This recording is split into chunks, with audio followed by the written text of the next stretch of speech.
Seperti yang aku janjikan dalam video aku sebelum ni, kali ini aku akan kongsikan dengan korang apakah perisian perakaunan yang sangat mudah untuk digunakan untuk membantu pengurusan kewangan syarikat dengan lebih teratur dan bersistematik walaupun kita tiada basic dalam bidang perakaunan.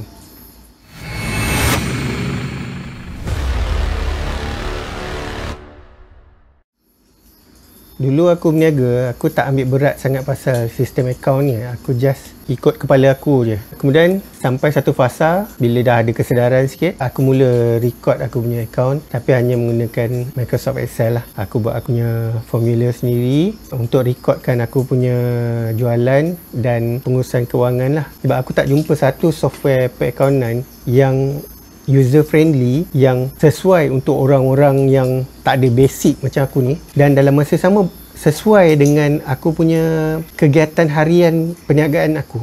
Sebab aku walaupun hakikatnya nampak macam aku business printing t-shirt, tapi sebenarnya at the same time aku buat macam-macam benda juga. Aku freelance untuk web designing, aku buat programming, aku buat video editing, aku buat fotografi, aku jual SIM card 1XOX. Jadi macam mana aku nak cater semua duit belanja masuk dan duit keluar, sebab benda tu macam lain-lain department. Jadi aku buat sendiri formula dia menggunakan Microsoft Excel.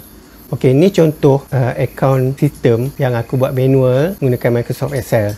Kalau korang boleh tengok kat sini, korang akan nampak aku punya drop down untuk account ni aku dah splitkan daripada account Maybank, account CIMB, sebab aku ada dua account untuk company. Dan dalam masa sama, bisnes aku juga aku splitkan kepada beberapa bahagian. Contohnya untuk digital punya services, aku kategorikan dalam satu bahagian. Untuk printing t-shirt, aku kategorikan dalam satu bahagian. Dan untuk jahit, aku kategorikan satu bahagian. Jadi bila ada urus niaga, aku tahu duit tu keluar masuk daripada department apa dan ke account bank yang mana, dan dia akan generate simple report untuk aku tengok total jualan setiap department untuk bulan tersebut. Tapi masalah untuk sistem offline macam ni, untuk urusan perniagaan kita, dia tak membantu dari sudut yang lain. Contohnya inventory, tak ada sistem untuk generate quotation, untuk generate invoice jualan, delivery order, customer database. Jadi start daripada situ aku cuba explore dan cari satu sistem yang bukan saja boleh menguruskan akaun untuk perniagaan aku, dan dalam masa yang sama untuk menguruskan urusan-urusan jualan yang lain supaya ianya lebih mudah diuruskan dan nampak lebih profesional. Contohnya proses penyediaan invoice, quotation, purchase order, delivery order dan sebagainya.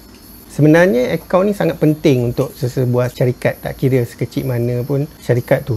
Kalau selama ni kita dah berniaga bertahun-tahun dan kita tak nampak perkembangan daripada perniagaan kita, dari segi keuntungan, daripada saiz bisnes kita masih tak menampakkan perkembangan, salah satu punca utamanya adalah pengurusan kewangan yang tak proper tadi. Satu lagi kelebihan bila ada sistem akaun yang proper, kita melatih diri kita untuk disiplin, kita melatih diri kita untuk merekodkan setiap perbelanjaan kita. Sebenarnya inilah juga disiplin syarikat-syarikat besar, syarikat-syarikat yang berstatus sendirian berhad, corporation, holding dan sebagainya. Mereka merekodkan setiap perbelanjaan perniagaan diorang. Jadi diorang tahu setiap sen yang keluar dan masuk, dan kalau ada short 10 sen pun diorang boleh trace dekat mana perginya 10 sen tadi. Semua report ni tadi dia berasal daripada aliran tunai harian. Sebab kalau kita tak rekodkan, macam mana kita nak tahu tahun lepas misalnya berapa total jualan yang kita dah buat. Kalau kita tak tahu figure ni, macam mana kita nak setkan matlamat baru untuk tahun depan misalnya, kalau kita tak tahu pun tahun sebelumnya berapa kita punya total sale. Betul tak? Dan daripada untung kasar tu pula, berapa total untung bersih setelah ditolak dengan semua perbelanjaan seperti utility bills, gaji pekerja, sewa kedai, logistik dan semua-semua overhead yang lain. Hanya dengan adanya proper record baru kita boleh tahu figure-figure ni tadi. Dan sebagai peniaga Islam, benda ni lah juga yang akan membantu kita untuk membuat pengiraan zakat perniagaan kita dengan lebih tepat. Kalau kita just main bayar je, macam mana kita nak tahu jumlah pembayaran kita tu sebenarnya cukup atau tak? Kalau terlebih tu alhamdulillah dah tak apalah. Tapi kalau sebenarnya selama ni yang kita keluarkan zakat tu sebenarnya tak cukup, macam mana? So for those yang memang belum ada sistem perakaunan untuk menguruskan dia punya perniagaan, atau selama ni korang hanya catat atas buku menggunakan kaedah manual yang tak proper, yang menyebabkan korang punya catatan pun berterabur, aku sarankan korang menggunakan software Niagawan yang aku gunakan sekarang. Pada mulanya aku menggunakan software Niagawan ni memang untuk tujuan laporan kewangan je, tapi dalam masa yang sama aku dapat lebih daripada tu, sebab sistem Niagawan ni juga boleh menguruskan aku punya database pelanggan, dan dalam masa yang sama dia boleh juga digunakan untuk membuat quotation, untuk generate aku punya invoice jualan, untuk menyelenggarakan aku punya inventory produk, detail berkaitan dengan pembekal, dan banyak lagi features yang ada dalam software Niagawan ni yang aku rasa aku dapat lebih daripada apa yang aku nak pada awalnya. Ada beberapa strong point pada software ni yang membuatkan aku rasa dia adalah software perakaunan yang terbaik, at least pada aku. Pertama, dia menggunakan sistem online. Jadi pengurusan kewangan kita boleh dibuat di mana-mana sahaja as long as ada pautan internet. Kita boleh buat dekat komputer, dan dalam masa sama kita juga boleh buat menggunakan handphone. Kedua, software ni dilengkapi dengan dua pilihan bahasa. Kalau korang lebih familiar menggunakan bahasa Inggeris, korang boleh pilih bahasa Inggeris, dan kalau korang mahukan versi bahasa Melayu, korang just tukar je tetapan bahasa dia kepada bahasa Melayu. Ketiga, software ni memang local punya developer. Jadi kalau kita ada masalah, tak tahu macam mana nak mengendalikan, ataupun kalau ada sebarang komplain dan sebagainya, kita tahu nak report dekat siapa. Keempat, dia ada support group di Facebook yang mana setiap minggu akan ada online coaching yang dibuat daripada dia punya sales team, dan dalam masa yang sama terdapat banyak video-video tutorial yang telah disediakan untuk mengendalikan software ni. Dengan hanya menonton dia punya siri video tutorial, kita boleh buat daripada mula sampai habis. Kalau selama ni kita tak tahu pun apa itu cash book, apa itu ledger book, apa itu aliran wang tunai, apa itu laporan untung rugi, apa itu balance sheet, tapi semua tu telah diterangkan dalam video-video tutorial yang mereka sediakan. Actually korang bukan saja dapat software perakaunan, dan dalam masa yang sama korang dapat free lesson untuk accounting yang aku boleh kata lebih baik daripada kursus-kursus jangka pendek tentang perakaunan yang ditawarkan oleh sesetengah pihak. Dan yang kelima, sistemnya sangat user friendly. Keenam, seperti mana yang aku cakap tadi, kita bukan saja dapat sistem perakaunan, tapi sebenarnya dalam masa sama kita juga dapat satu sistem untuk pengurusan pelanggan, sistem untuk nak generate sebuah harga, invoice jualan, resit bayaran, dokumen penghantaran, kos jualan, database pembekal, inventory system, dan pelbagai lagi. Dan kelebihan yang ketujuh, korang boleh create account untuk staff korang handle korang punya account.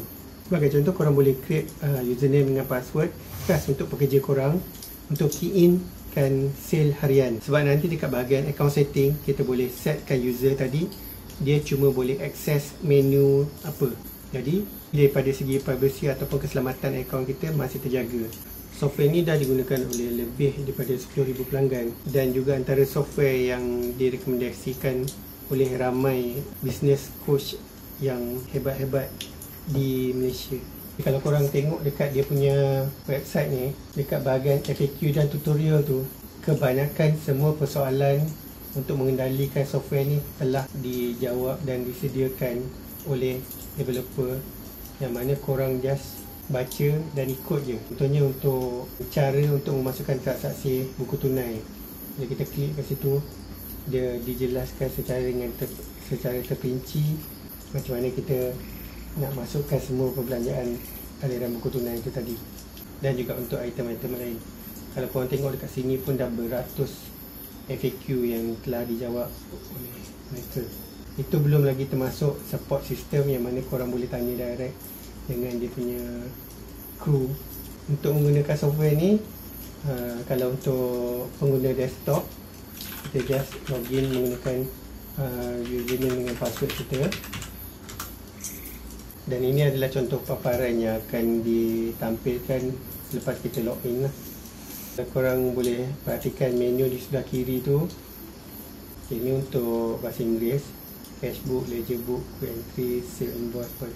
Dan kalau kita tukar ke bahasa Melayu, okey, kalau korang perhatikan menu-menu di sebelah kiri ni, antaranya adalah buku tunai, buku ledger, catatan segera, invoice jualan, Ini bahagian pengurusan jualan, sebut harga, bayaran resit, fund of sale, invoice jualan. Contohnya kalau klik kat invoice jualan, okey, dekat sini kita boleh tahu invoice yang mana masih berbaki, invoice yang mana belum bayar, invoice yang mana yang dah complete pembayaran dia. Kalau benda tu tak diperlukan untuk bisnes kita, kita tak perlu guna lah. Sebagai contoh, kalau kita bukan dalam bidang peruncitan, contohnya perniagaan kita lebih kepada services, mungkin inventory stock ni kita tak perlukan pun, jadi kita tak perlu guna pun. Dan contoh laporan-laporan yang akan di-generate oleh sistem ni seperti laporan untuk aliran wang tunai, untung rugi, dia dah auto generate lah. Kita just pilih tahun je, kita tahu untung rugi kita, berapa kos penyelenggaraan dan sebagainya untuk tahun tersebut. Kita ada imbang menduga, kunci kira-kira, ledger arm, dan yang bahagian terakhir ni, kalau korang tengok laporan cukai dan zakat ni, ini adalah laporan yang dia generate, yang dia punya kolom ni exactly macam borang e-filing yang kita perlu isi masa nak isi borang cukai taksiran dekat DashDN. Sebagai contoh, dekat borang cukai taksiran tu, dia perlukan kita punya jualan dan perolehan, kos jualan, untung rugi kasar, lepas tu untuk perbelanjaan, jumlah perbelanjaan ni tadi, lepas tu untuk jumlah aset tetap, aset semasa, jumlah liability, akaun modal, apa semua ni. Exactly dia punya kolom ni sama macam form e-filing.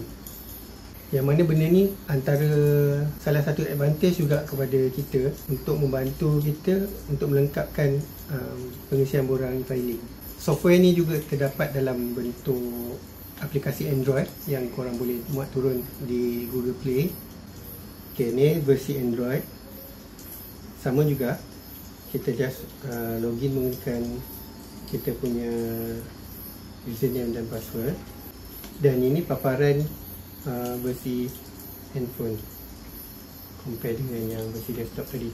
Dia punya menu akan pergi kat sini, kat atas ni. So sebagai contoh, kalau macam kita nak create sales quotation, kita just klik dekat menu quotation. Ini sebut harga yang aku dah key in. Kelebihan sebut harga ni, bila kita dah create tu, bila kita nak bagi kepada customer, kita just klik dekat send dan kita just copy, kemudian kita paste pada pada WhatsApp customer lah. Kita boleh bagi terus kepada customer. Jadi dekat bawah tu, kalau korang nampak, dia akan ada link untuk customer kita view kita punya quotation yang dah disediakan. Kita tak perlu nak print out dan bagi kepada customer. Customer boleh view dan customer boleh print sendiri kalau dia nak. Dan katakan sebuah harga yang kita bagi tu customer dah agree dan customer nak proceed dengan tempahan, dia pun bayar deposit. So pada dia punya quotation yang kita dah create tadi, kita just scroll down, kita klik dekat add as invoice. Automatic system akan convertkan quotation form ni tadi kepada sales invoice. So nanti sama juga invoice jualan ni, kalau kita nak bagi pada customer, kita just copy link je. Ataupun kalau nak WhatsApp, kita just terus klik dekat button WhatsApp, dia terus buka macam ni. Maknanya sistem tu automatic link dengan kita punya database pelanggan. Sebab dalam database pelanggan kita dah ada nombor handphone customer. Jadi jika kita nak hantar invoice ni kepada customer, pihak niagawan dah siapkan button WhatsApp kat situ. Kita just klik je button WhatsApp, automatic dia akan buka kita punya aplikasi WhatsApp dan forwardkan dia punya link tu tadi.